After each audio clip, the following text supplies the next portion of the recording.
You are listening to Community Heroes Table Talk, where we talk with people and share their stories about their disability. And now for your host, Tyrone Starkie. Welcome back to Community Heroes Table Talk. In today's episode, we're going to talk with Tyrone Starkie on inter-able relationship. How are you doing, Tyrone? Hey, what's going on, guys? I'm doing great today. That's wonderful. Can you talk about what is inter-able relationship? Sure. Interable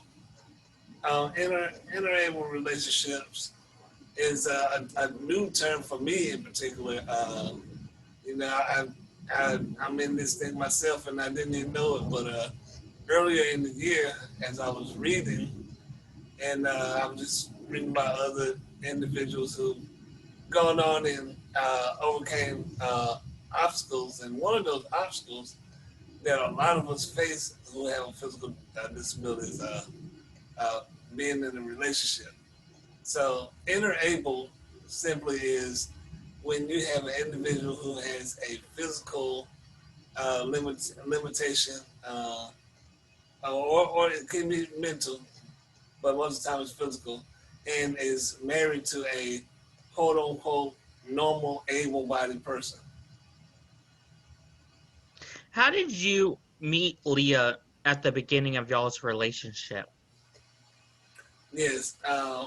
So my wife, Leah, as you just stated, we actually met at Wayne Community College here in Goldsboro, and we both just had a mutual interest of trying to uh, go to school and chase our dreams.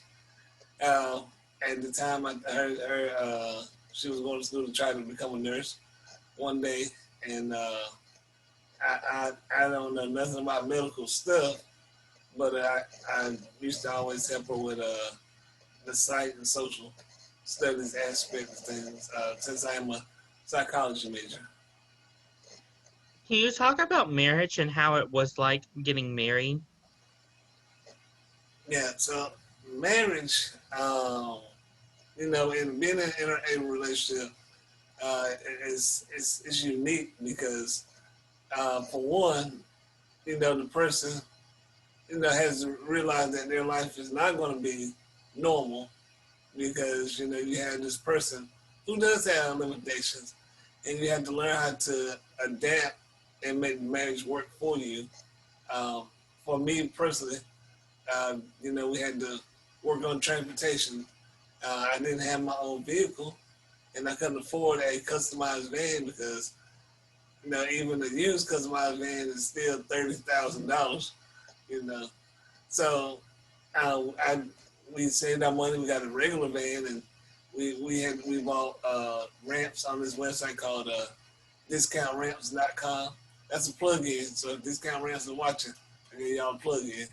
Uh, but we bought our ramps for like 120. But just that small thing gave us independence where we could go traveling and eat out and go to out of state and do things. So, things like that, and you know, trying to clothe and bathe. There's a whole dynamic of things we had to change to make it work for us. And another thing was society's perception.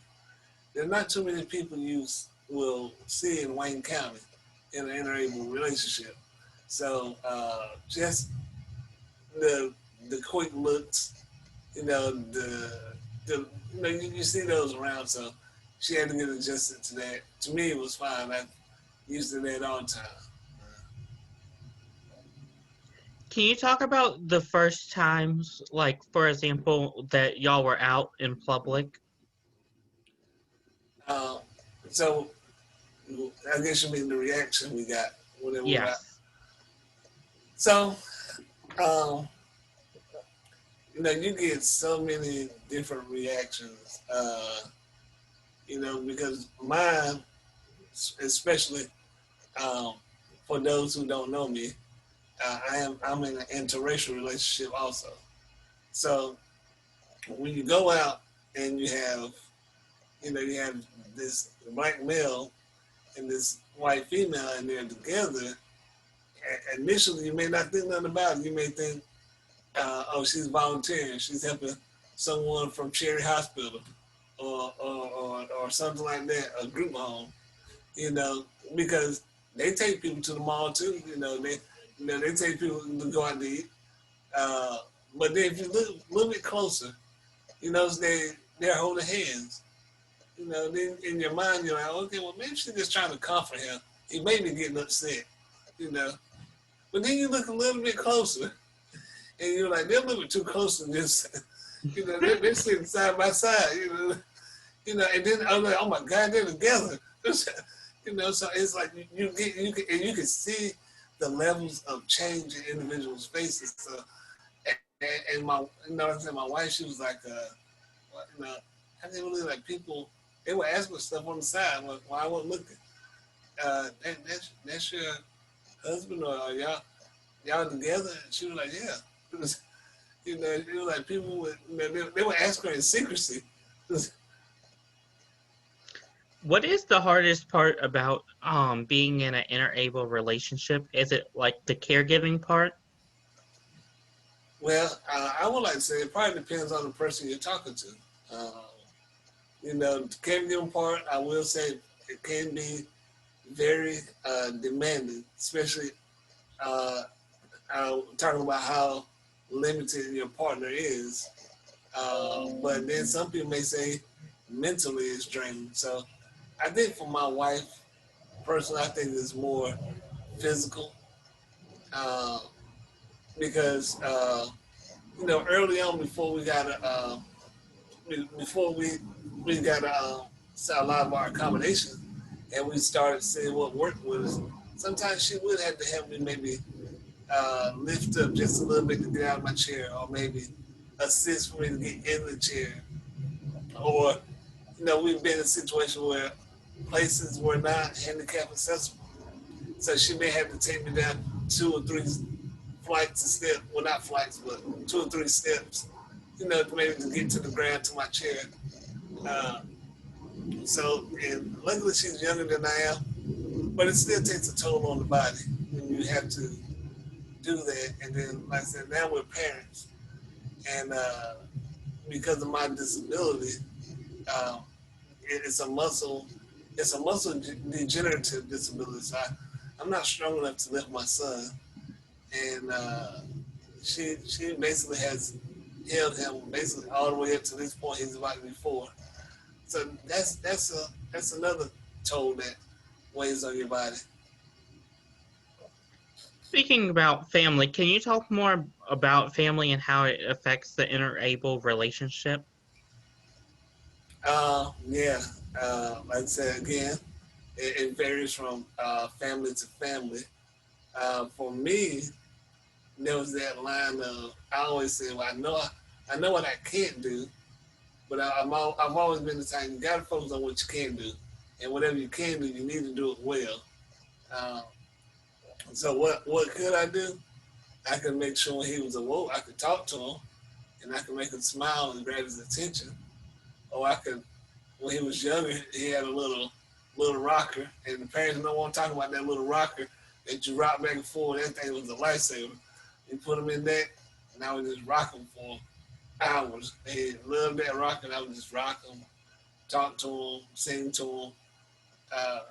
And that gave her a few moments to take a shower, to cook, or whatever. Fold clothes. What else could I do? The trash can, small, stuff that I can reach lower level. Throw stuff in the trash can. Open up a thing of baby food or something, feed him whenever he started actually eating the food. The small things like that, I had to make sure I did it well.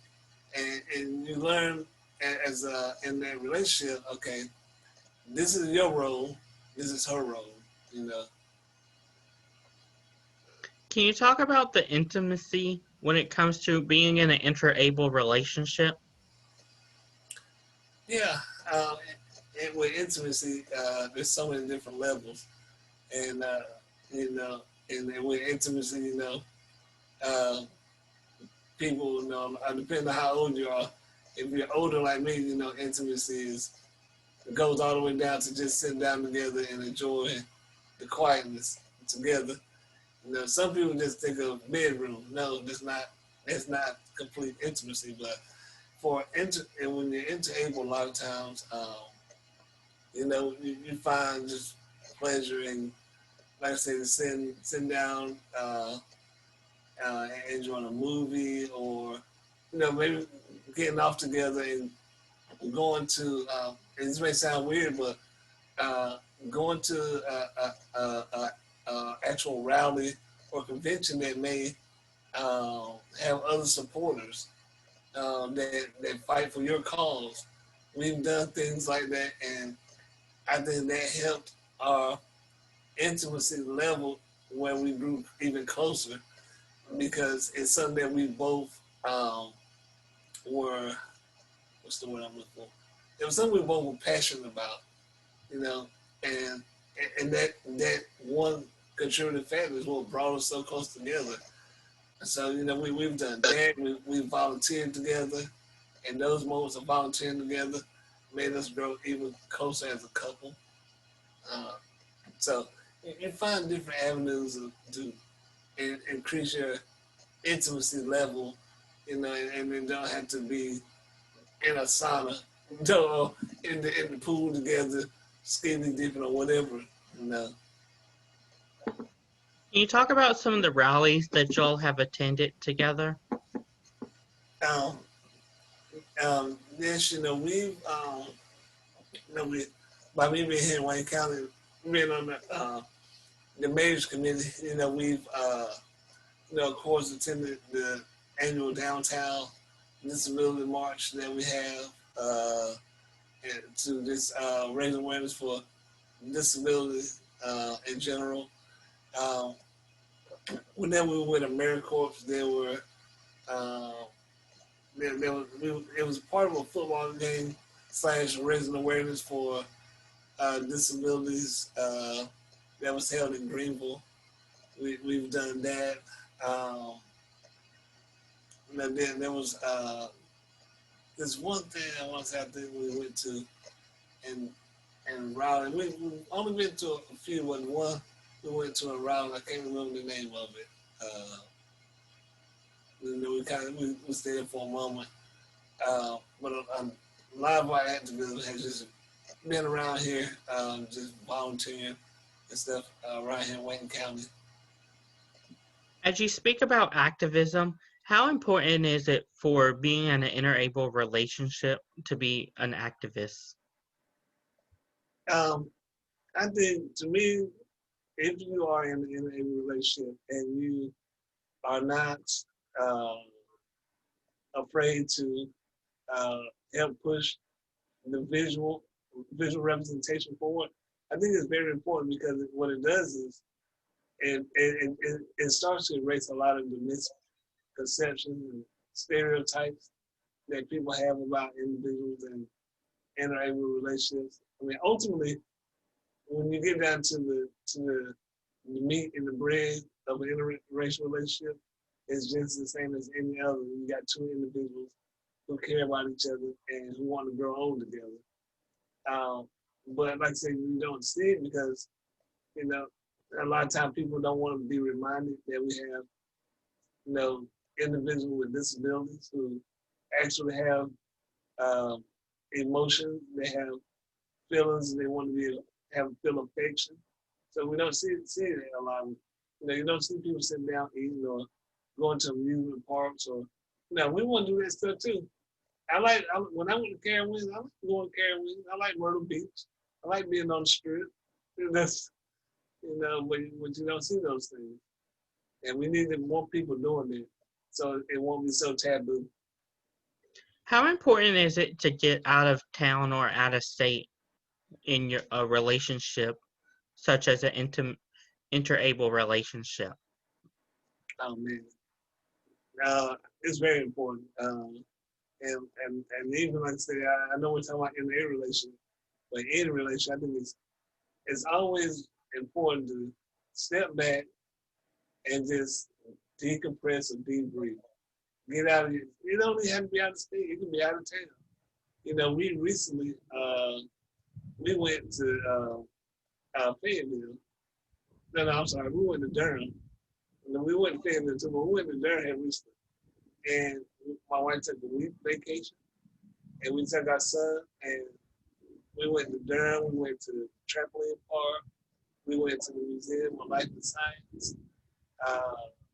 What else did we go to? We went shopping, and we just enjoyed the food that was in the hotel. But just to get out of those, bro, to get away from the house where the water bill, the light bill was in, the car note was in, just to get away from all that stuff and be someone who's like, you know what, if I want breakfast, all I got to do is go down and made already. If I want some orange juice, I just put it on the bed. Just to get have that pleasure of getting away. I can mess these sheets up, and when I come back, it's gonna have some new sheets in there. Where are some places that you've traveled before? Oh man, for one, I want to say I thank God for sending me my wife. And her taking the initiative to want to let me enjoy life to its fullest. I've been to Jersey, I've been to Philadelphia, I've been to Alabama, I've been to Florida, I've been to South Carolina, I've been to Tennessee, I've been to Maryland, I've been to the Washington Monument. What is that? Which I want to make sure I'm not leaving no place out. I think those are pretty much the places for statewide. I've been to. We've driven through the ones in between also, but I've been there as far as stops. There's been a ton of stops along the way that we enjoyed. Who are some important people that are in an interable relationship that you can think of that will help other people? Yeah. So, of course, if there's two couples in particular that I've been kind of following, and the first one is Shane Burkow and his wife Hannah, and you can Google them, and you can pull their information up. They're very much active, and they have a good content on Instagram. They have a Facebook page. I think Shane himself has written a book. And then there's also Chris and Charisma, which they're both young couples, but this young couple, they're interracial, kind of like me and my wife. Several Chris is a white male, his wife is African American. So I've been watching them, and I love both of them, and I love the content they put out. I do they do a pretty good representation of showing that there's really not too much different on a day-to-day basis of what couples try to achieve, whether you're unable or not. How have you looked up to them in your relationship? Well, I'm not gonna say look up, but I do like the fact that they have taken the initiative to put their relationships on what people say Front Street, So they've opened up the doors and allowed America to watch them on a day-to-day basis, and I commend them for that, because we need, like I said, we need that representation. So that person that's coming out of high school that we work with, the 17 to 30, 33 crowd, they can start seeing representation of interable relationships. Because when I was young in high school, I had never seen nobody in an interable relationship. So I, for a while, I didn't think I was gonna get married. I didn't think it was possible, to enjoy what I've enjoyed. But that's because it wasn't there. You don't know what you're missing out on if you've never seen it. What advice would you give upcoming and future interable relationships? I would just say, if they're especially to the young people, if you really care about someone who has a disability, um, mental or physical, first of all, pray to God about it, but then after that, uh, do what you feel is right. Society society is like a light switch. The opinion is always up and down. What was acceptable today is not acceptable tomorrow. You know, and go in there and just be confident in the decision you made. Understand that society is still learning about this. There's going to be a lot of questions, uh, but you should just always think to know that you did what's right. That's really the only thing. Do what you feel in your heart, and just be ready to understand society is going to question because they don't. Well, people don't never say anything, they don't question because they don't understand. Mallory, do you have anything else to add? No, I don't. Thank you again for our listeners that are listening to Community Heroes Table Talk. You can find Community Heroes Table Talk on YouTube, Facebook, Instagram, and Twitter. Thank you again. Have a great day. You are watching Community Heroes. Please feel free to like, share, and subscribe to Community Heroes on social media and on YouTube.